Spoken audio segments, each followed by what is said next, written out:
not enters 5 p.m. to 6 p.m. Sign lang yan.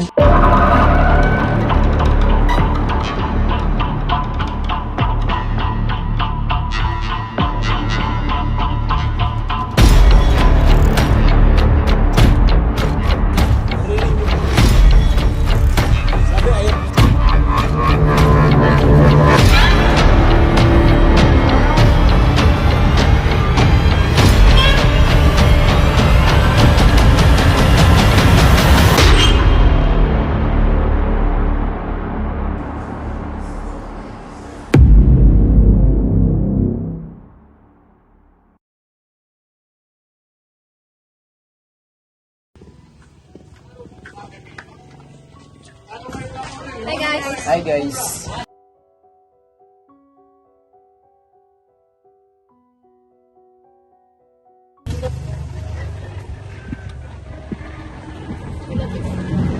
Hey ba kayo dito guys? Para nakakatakot naman. Don't worry guys, ako'y bahala sa inyo. Pre, tignan mo ito eh, may sign. Do not enters 5 p.m. to 6 p.m. Sign lang yan. Baka ma-office tayo na, masira pa card ko.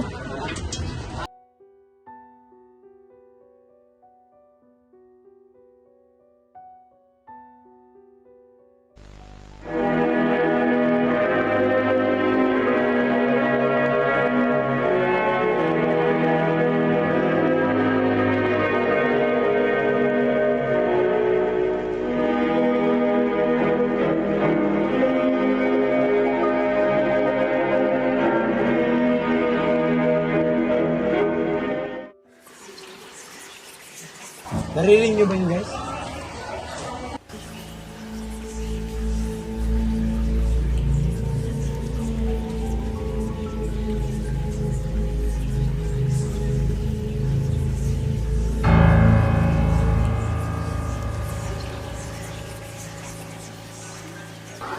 Sabi, ayaw ko sa paggabi.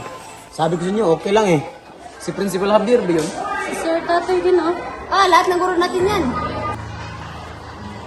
Ay, si Habdir, happy Halloween. Nag-Halloween party mo ba kayo dito? Ricky, ano ginagawa mo?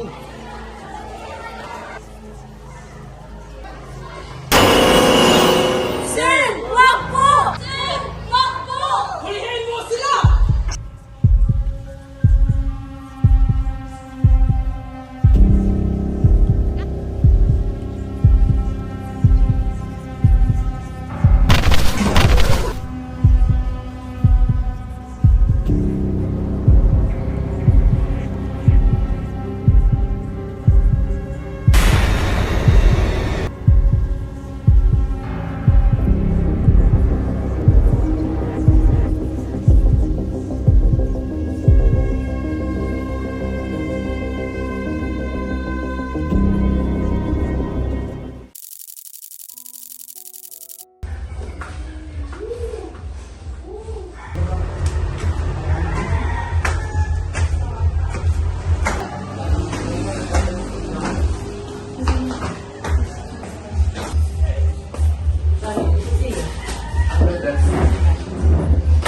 Wala talagang hindi nagsasalita yung suspect. Parang may nakita siyang hindi natin nakikita. Kailangan talaga niyang makita sa psychiatrist. Hindi pa yung anak ko. Ma'am, yung anak niyo ay parang nakikita ng traumatic situation. Kaya habang hindi pa ito lumalala, napakausap niya na ito sa psychiatrist habang kami ay nag-iimbestiga pa rito.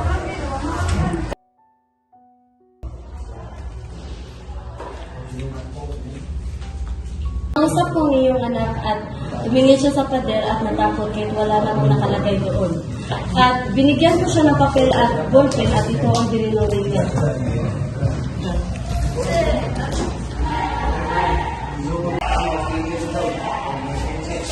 Ang iyong anak, Mrs. ay may schizophrenia. May gamot ba nito?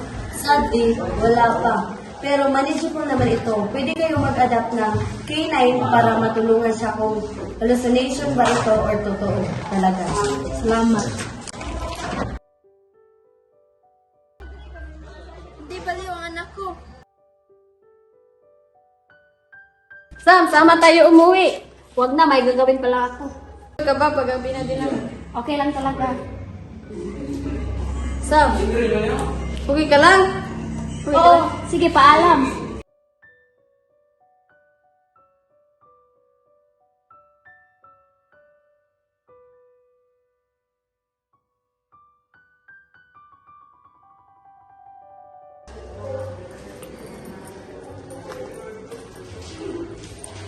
Sam, bakit mo kami iniwan?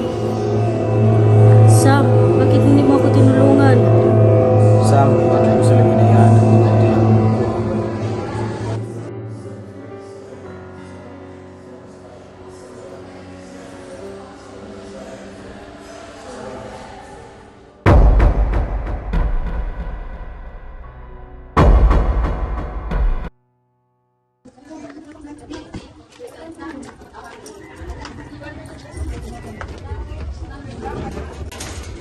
Nay, dito na po ako.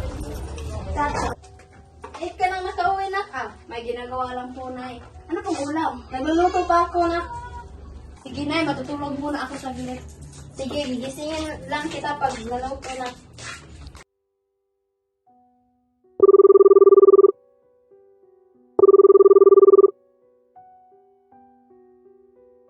Anak, luto ng pagkain. Mahal kong anak. Luto na. Sige Halika po, na. Nay. Hello po, Nay. Anak, luto ng pagkain. Nay? Mahal kong anak. Luto na.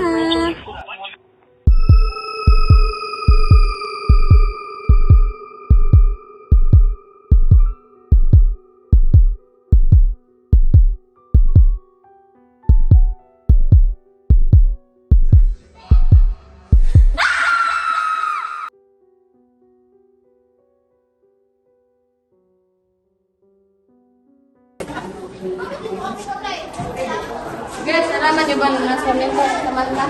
Oo. Nasyak nga ako na may nag-chat sa akin na mag-budits. Wala pa kaming alam dyan. Nalibutan nga ako eh.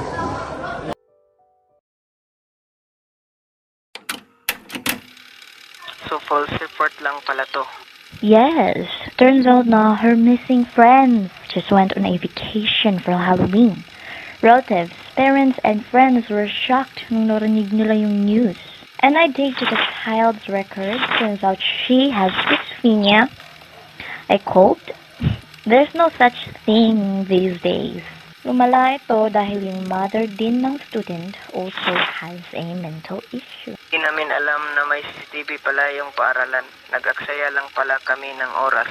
Bull reason. We all know. Even a 2-year-old knows that when there is an investigation going to be proceeded, is the first thing you're gonna do is to look for the CCTV footage. And you should have looked through her record. Yeah? Parang sinasabayan niyo na lang yung halusinasyon ng bata. Parang tinutulungan yung lumala yung sakit niya. That student is mentally unstable because her mother refused to get her treated. And lumala ito as the day keeps going. Ang lalanin nito to the point na umabot tayo sa sitwasyon na to. Cause gumawa kayo ng napakalaking pagkamali, a bold move, a stupid move. Nako, pag ganyan talaga, kailangan na talaga itong ipatrato agad para di tayo dadating sa point na to. Police involved, it's such a hassle. Mostly if meron talaga tayong real na cases na kailangan na sikasuhin, no? But well, enough with that. What happened is done. We've got our answers, and let's just hope that student will find a light, heal, and be free. She's very smart, by the way. May potential siya. A very big one. But just how crazy it is that a mental illness can ruin someone's future.